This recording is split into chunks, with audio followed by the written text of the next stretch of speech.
And a good Thursday evening, everybody. I'm 10 TV Chief Meteorologist Jerry Martz. After a very rough night yesterday and morning for some, we're looking at more rain and the thunderstorms back into the mix, not just for this evening, but for the next several days. So we're joining you on 10 TV Plus, and hopefully you're up to date on what's going on. If not, we're going to try and get you there in the next 10 or 15 minutes. And we're going to preface that by saying that we're going to try and answer some of your questions as well. You can watch us on 10 TV Plus by downloading the app to your smart TV. You can also watch us through the regular 10 TV app. The streaming is going on there, as well as Facebook, 10 TV Facebook page, and our YouTube channel. Now, if you'd like to ask some questions or comments, there's a phone number you can text to, and also put the comments in the 10 TV Facebook page. You don't have to send a DM or a direct message. You can just put it in the comments. So that's something to keep in mind. Probably won't get to all your questions and try and just hit the highlights, but I'll go on and kind of explain and set things up for the next 4 or 5 minutes and spend a little time answering those questions, and you can catch the latest information. And we will have updated model information tonight on 10 TV News at 11. So what's going on? After a severe weather night and morning with some damage, there were 3 confirmed tornadoes in Ohio yesterday, another one in Fayette County. That's 2 in 4 days in Fayette County. We're looking at a lot of rain coming back in. Not a lot of thunderstorm threat, so the activity this evening is really just a plain early April rain. Now, there are some lightning flashes down near Dayton and Cincinnati and some stronger cells there, but overall the trend will be just a wet evening, a wet night, and a soaking rain will continue. And that's something that we're concerned about, because as we expand this perspective just a bit, you do see there's a lot of rain coming in. Forgetting the showers tonight, persistent rain. It might be calming to some to hear that rain pitter-patter on the rooftop or on the windows, but for many of us, we're checking our sump pumps, we're checking our drains. We've got some poor drainage areas, there's some flooding concerns, and that's going to go on for the next several hours, on and off really through tonight. So take a look at the rainfall that's radar estimated over the past 12 hours. That captures 9 a.m. till about 9 p.m. It doesn't go back as far as we got the rain this morning, early this morning last night. But overall, what we're looking at over the past 12 hours, just put some numbers out here, around 3/4 of an inch south of London. We're looking at numbers around Delaware, around 1/10 of an inch, 1/4 of an inch, 1/3 of an inch. So again, not a ton of rain, a little more southeast where that rain lingered longer, getting closer to an inch. Parts of Perry County, Licking County, again, around 3/4 to almost an inch of rain. So current situation is wet, and that's also going to be dovetailed with severe thunderstorm potential. Not that we had this morning, but not zero for the next couple of days. That's why we have the 10 weather impact alerts for your Friday and Saturday, 56 and 70 the temperatures, and your eyes are not deceiving you. We're going to be in the 40s on Sunday after some morning rain, and that's setting up for an exceptionally cool week coming up. So if you thought we were going to cruise right into spring after these thunderstorms and keep warm, you are mistaken. So we're going to walk through that in a couple of minutes as well. Again, you can put your comments into our Facebook 10 TV Facebook page, or text them to 614-460-3345. So one of the things I wanted to bring up and mention, I see some comments, oftentimes we'll have this 10 TV stream up before we actually come back with a human meteorologist and do this Q&A and a little bit of a run through.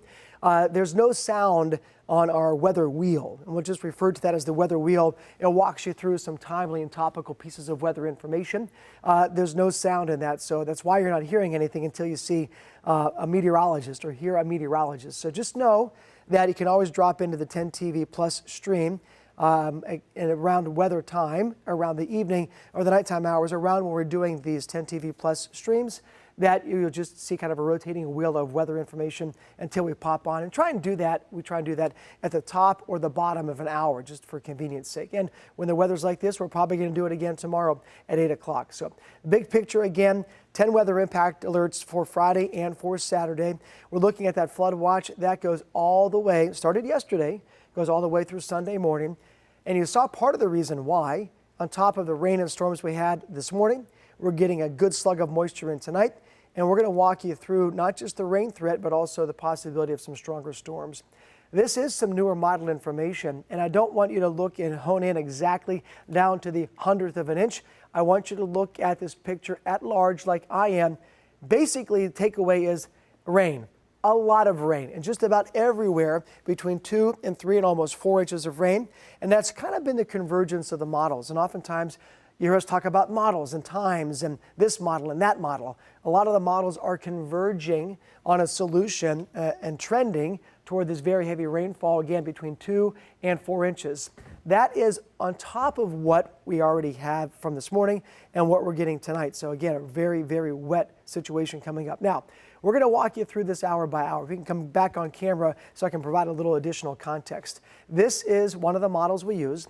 We are going to have new model information in about an hour and a half, so we'll be updating this at 11 o'clock. So if you want to join us then, you can kind of do a comparison, and I'll be doing that on the fly. So we're going to stop at each critical point along the way as this model wants to kind of bring the rain in and out. But those times that it brings some of those storms in, once again, as you'll see, are not favorable. So we're going to go hour by hour. We're going to stop things right around sunrise on Friday morning. Not bad. A little bit of a lull. We'll see a scattered shower or two. So your Friday morning will be soggy from the rain we get now and tonight, but we're not going to see a ton of rain in the morning. Generally speaking, midday through the afternoon, watch this next wave of showers from the central parts off toward the north. Then you'll see some reinforcements. We could see a couple of the stronger thunderstorms in the northern half of the viewing area late tomorrow and tomorrow evening. And then you'll watch this other little wiggle come through 6, 7, 8, 9 o'clock. That comes right through Columbus, London, Delaware, and Mount Vernon, and then that moves away. So again, not a washout tomorrow evening, not a widespread stronger severe weather threat, but I would not be surprised, especially central northern half of the viewing area, to see a few raindrops and maybe a rumble, perhaps a gusty thunderstorm in the second half of tomorrow evening. Now we're going to continue and watching again area. This is overnight. This is one of the problems we've been really hammering home is when this rain, the heavy rain, the thunderstorms come overnight. Very difficult to monitor. And this is a reason why you need to have more than one way to get the weather information to you. This could be some stronger thunderstorms overnight tomorrow night into the wee hours of your Saturday morning. Then we're going to watch this next line. This is before the sun even comes up on Saturday morning. So if you're an early riser, you want to try to get up and get that jog, the dog walk, just wait. Just sleep in on Saturday morning because this is not going to be a picnic. Again, heavy rain late tonight and tomorrow morning. A lull. Showers mainly central northern parts of Ohio tomorrow evening and tomorrow night. And then in the wee hours of Saturday morning, this is what you're going to be dealing with, a line of gusty showers and perhaps some thunderstorms too. That then moves on through. We'll catch our breath on Saturday morning, and then we'll watch another round of rain. This is Saturday at noon. Okay, Saturday afternoon and evening, rain and a few more storms and another slug of some very heavy rain. So your Saturday evening plans, more than likely, should have a plan B. If you plan on being outside, I would not. We're watching more showers, more storms, 11 o'clock Saturday night. More showers through 1 o'clock Sunday morning. Finally, getting the rain out of here. Sunday, 8 o'clock in the morning. So you may think, oh, great, Sunday's going to be a fantastic day. I can get outside and enjoy it. Not so fast. While we're looking at that threat of the storm impacts in the short term, all focusing on flooding, we're also looking at that possibility, likely, I should say, of a very cool start to the week and end of the weekend and start to next week. So that simply means looking at these temperatures. Again, if you thought Sunday was a great day to get outside, maybe you want to barbecue, maybe you're waiting to take your dog for a walk on Sunday, you might both need a sweater. 56 tomorrow, 70 on Saturday, 42 on Sunday. We'll bounce back a bit Monday and drop back into Tuesday. So you kind of see a trend there. A couple of up and down days, but warm Friday and Saturday before we break out the winter coats again for Sunday, Monday, and Tuesday. So I'm going to take a step back. We're looking at the storm impacts here. And this, again, is really focusing on the near term. Tonight and tomorrow morning, we're going to get some showers and storms. And that main threat will be flooding. Large hail, strong winds, and tornadoes. Tornadoes is not going to be an issue. Hail and winds very, very low from these storms. We are under a severe weather outlook, a possible chance, a very slight chance. That is tomorrow and tomorrow evening. Then we're going to fast forward as we get into the weekend. We're looking at the Sunday afternoon and evening through Saturday afternoon, evening, overnight hours, more rain and more storms coming down. That simply means that flooding threat is real. A few gusty storms are possible. You need to stay connected and stay tuned again because that severe weather threat is not zero and it's going to be coming overnight, kind of adding that layer of concern. And this is what we're looking at heading into Saturday and Saturday night and Sunday. We're watching that green kind of painting with a broad brush across pretty much the entire state. That yellow, that scattered, that level 2 out of 5 is nudging up just a bit, capturing our southern communities. Once again, unfortunately, Fayette County and Washington Courthouse, those areas have seen 2 tornadoes confirmed so far this week. So I'm going to take a break, and we're going to put the radar scan back on and kind of let that go and flow as we're making our way through the next couple of minutes. Appreciate you joining us on 10 TV Plus for just a little inside baseball as we're looking at some details and sharing them with you in real time. Going to check out and see if we've got some questions out here on the Facebook as of now. Just let this refresh for a second here. Looking for any of our comments on the Facebook page. Again, comment. Don't need a message. Just comments are fine. I can't hear anything. I know. Hello. Hi, Stephanie. We're here. If you have questions about the weather where you live, we'll do our best to answer them. Let's see if we've got any information coming in on any of our other channels. And if not, that's fine. Again, you can always catch these Q&A, these 10 TV Plus streams on Facebook. 10 TV Facebook will be streaming them live. And also on your 10 TV Plus app on your smart TV or your connected device. And through the 10 TV mobile app. Just a regular app. If we're streaming, you can catch those streams there and on our 10 TV YouTube channel. So multiple ways to get these streams. So I'm not seeing any questions coming back in the short term. And maybe we'll take a look back before we look ahead. And just really wanted to drop in and bring you up to speed this evening on what we're expecting and what we're seeing for tonight. Probably wondering, is it going to be another night of severe weather? The answer is no. Is it going to be a windy night, a wet night, maybe some storms? Yes. But widespread severe thunderstorms, that's not going to be an issue. So given the lack of questions this evening, maybe everybody is watching some of our fantastic programming on CBS this evening, or they're just waiting for the update at 11 o'clock like most of you will be doing. I'm not seeing a ton of questions here, and if I'm missing something, then I apologize, and we'll circle back and maybe answer some of them this evening. There are a couple of comments, and just make sure that I'm not missing anything, so bear with me for a second. Oh, here's some questions. Thank you. Is it going to thunderstorm in Orient? That's from Cheyenne. Not out of the question, but what we're showing you here, we're going to go back, Cheyenne, and look at the lightning sweeps from this particular. We're looking at 9 lightning strikes. Yesterday, for some perspective, we had hundreds. So a thunderstorm, not out of the question. But if you're like me, you maybe have a dog that's really, really sensitive, you don't have to worry about your pup. There's not going to be widespread storms like there were last night and this morning. And that really goes for everyone. So I'll zoom in to in and around Orient just to give you some perspective here. I'm not trying to make anybody sick by zooming in really quickly, but you get the idea. A little further off toward the south, near Harrisburg, Commercial Point. There we go. So you see some downpours, maybe some gusty winds, but really just think of tonight as a plain old, steady, and sometimes heavy April rain. Cheyenne asked, no worry tornadoes for, sorry, I got the smiley face emoji, for Washington Courthouse, Fayette County. The risk is exceptionally low. Last night we were a level 3 out of 5. This evening we're a 1 out of 5. And tonight, so I'm not concerned about tornadoes. I don't think that would be an issue. Buckeye Bill, what's the forecast? Well, for the full forecast, Bill, you're going to have to wait till 11 o'clock. But the highlights are wet tonight, wet through tomorrow morning, a break tomorrow midday. Wet tomorrow night, wet Saturday morning, a break Saturday midday, running out of fingers. Wet Saturday night, wet Sunday morning, and then really cold Sunday afternoon and evening. That being said, there are going to be some pockets during those days when you will have a dry period if you need to get outside and do something, but I would not plan on any gardening this weekend. It's just going to be soaking wet, just a quagmire out there, and we're not really going to catch a break with dry weather coming back in until early next week, and by then, we're going to see temperatures only in the 50s and 40s, so not really a spring-like forecast coming up.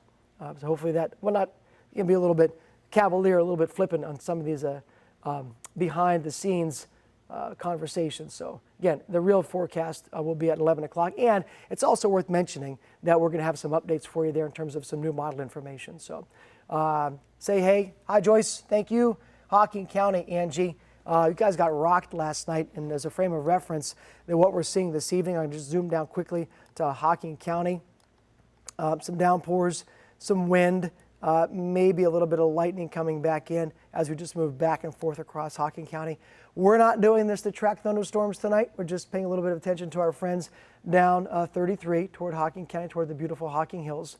And you see a lot of areas in some orange and some yellow. Downpours, not widespread severe weather. We're not tracking 80-mile-an-hour gusts or tornadoes like we were last night and this morning. This is just a good old plain rain. And there are a couple of thunderstorms in there, but again, not widespread. So thanks again, Joyce, and don't see a whole lot of other questions coming back in. So we'll just wrap it up. Spend about 15 minutes bringing you up to speed. Thank you. We'll be doing these occasionally. We'll try and give you a heads up so you give yourself a little bit of time. And again, if we're not on, or you don't hear us talking on 10 TV Plus, that's because we have what we refer to just kind of a weather wheel, a rotation of weather graphics. So oftentimes we'll leave that queued up ahead of time and even afterwards, just to make sure you've got a little bit of a bookend of some good weather information, but really the good parts are in the middle. So thank you for joining me for the last 15 minutes. We'll hopefully see you and all your friends and neighbors at 11 o'clock for an update. Just the highlights, we're looking at a wet few days, flooding the main threat, strong storms not out of the question. And by the time we get some dry weather back here starting on Sunday, we're going to see a huge drop in temperatures. So those are the highlights or the lowlights. I'll provide more details tonight at 11. Until then, stay dry and have a good evening.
Flooding ends up being the most deadly. So here's some information that you need to know. 6 inches of water, all it takes to sweep you off your feet. You up that to a foot and now you're moving a small car. 18 inches of water, that could move a truck or an SUV. So it takes surprisingly little water to cause some big impacts across the region. Of course, when it comes to flooding, there are multiple different kinds and there are different alerts that come along with those. If we're expecting just minor flooding, areas that usually see ponding water, areas that, well, you're kind of used to water collecting, that's where we would likely see a flood advisory issued. Minor flooding, not expected to be a major threat to life or property. From there, we upgrade to what's called an aerial flood warning. This is life or property threatening flooding, but it's going to happen gradually. We're talking greater than 6 hours of time for these flood waters to come up, so you'll have time to respond and take appropriate action. The more dangerous type of flooding is related to this. It kind of impacts the same areas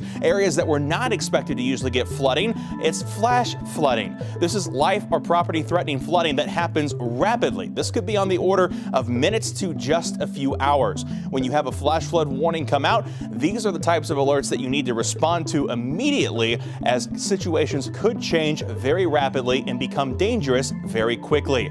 The last type of flood alert actually has to deal with river flooding. That's where the just standard flood warning comes into place. Again, this impacts waterways, streams, rivers, anything like that. When those rise up out of their banks from prolonged rainfall, that's when you could have a flood warning issued, and of course you may have to move to higher ground. Along the lines of flooding, we have another thing to be concerned about. That is hydroplaning. The car in red there losing traction on the wet roads. The car in blue doing a little bit better. There are several reasons we could see this type of situation happen, including possibility of excessive speed on wet roads, low tread depth on your tires, deeper water ponding on the roads. That's when it typically happens, or too high or too low tire pressure. All of those can be factors in terms of causing a car to hydroplane. Larger tire width could also contribute as a factor. We'll leave you with this, some flood need to know safety tips. The saying, turn around, don't drown. If you are under a flood warning and you're instructed to do so, make sure you move to higher ground, especially those river and flash flood warnings. And of course, stay connected throughout the event. That's how you'll know the latest updates as soon as they're issued.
So before we start talking a bit about thunderstorms, it kind of helps to know how they form. Now, average thunderstorms can form in a bunch of different environments, but in order to get strong or severe thunderstorms, you need four things. If you're missing any one of those ingredients, again, you might have an average garden variety thunderstorm, but you're not going to get severe weather. In order for any thunderstorm to form, you're going to need an initial push, lift. Oftentimes a cold front or a warm front or a center of low pressure kind of gives that initial push or that oomph. Then you need to have moisture. If you don't have moisture, you're not going to get a stronger severe thunderstorm. Oftentimes that moisture comes in on warm southerly winds. You can feel that humidity. That's kind of the fuel for the storms. Then in order to get that storm going, you need unstable air. Oftentimes that's cold air aloft compared to that warm air on the bottom. Just like in your house or where you live, that cold air will sink, the warm air will rise. That is called instability. Finally, you need wind shear, one or both kinds of wind shear. Speed shear is where you have two cars on a highway, for example, one going faster than the other. Another is directional shear, where the wind is going different directions at different levels. Any one or both of those kinds of shear will promote the thunderstorm to maintain itself and actually not collapse. Those four ingredients are what forms strong to severe storms. Now, what do we mean by a severe thunderstorm? Any one or unfortunately all three of these can happen. Hail greater than 1 inch in diameter, wind gusts over 58 miles an hour, and or a tornado. And oftentimes, as we experienced last year quite a bit, you can have 2 or 3 of these things happening at once. Now, breaking down a watch or a warning, it's important to remember these things. The differences are simple but very important. When the National Weather Service issues a severe thunderstorm, a tornado, or a flash flood watch, that means watch out. Conditions are favorable for development of one of those things. When a warning is issued, that means that it's occurring. Take action. Seek shelter in an interior room, have your plan and ready to enact your plan, and stay away from windows. One other thing to keep in mind during the storm, stay inside until the warning ends, stay away from those doors and windows. Most importantly, stay tuned and stay connected. Yes, TV is a great way to stay connected. You can also stream, download the 10 TV mobile app, many different ways to stay connected and stay on top of the storm.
Tornadoes are some of the strongest forms of severe weather we can see here in Ohio, and last year we set a record with 74 tornadoes striking the Buckeye State. Put those on a map and they look something like this. Each one of those lines a path carved by a tornado around Ohio just last year. And we know these tornadoes don't just strike during severe weather season. Each of the 12 months of our calendar has recorded at least one tornado over the last 50 plus years. In fact, last year we had a tornado in December. So with all that in mind, we want to break down how these storms actually form. It all starts with the winds. You get surface winds and winds aloft blowing in different directions. That creates rotation in the atmosphere. Put it together with thunderstorm updrafts, and that rotation can lift and tilt down toward the surface. From there, we form something called a wall cloud. A wall cloud is the precursor to a tornado. If it continues to build and works its way down to the ground, that's when it actually does become a tornado. If it doesn't touch the ground, it's just considered a funnel cloud. Our job as meteorologists is to warn you ahead of time when these types of severe weather could occur. And it all starts with a watch. That means be prepared. Conditions are favorable for tornadoes, but we're not quite there yet. From there, we upgrade to a warning. This is when a tornado has either been detected by radar or seen by a person. A tornado emergency, that's the highest level of warning. This means not only has a tornado been detected, it is on the ground and doing considerable damage. If all of this seems a little confusing, let's put it in terms of baking. Let's talk about a cupcake watch. This means the ingredients are in place, have a plan, but we don't have cupcakes just yet.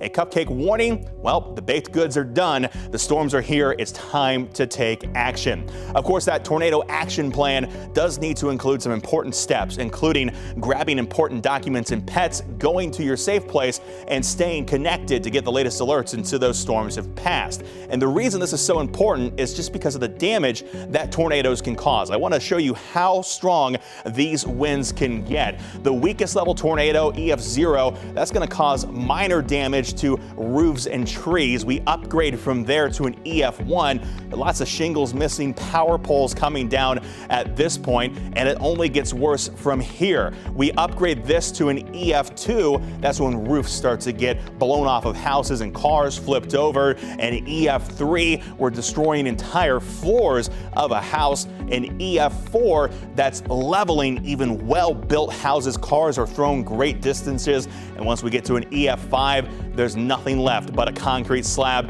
and sometimes even that can get ripped up from the surface. Of course, with so much danger related to this form of severe weather, our job is to keep you safe at home, and that's what the 10 TV Weather Impact Team will do all throughout the year.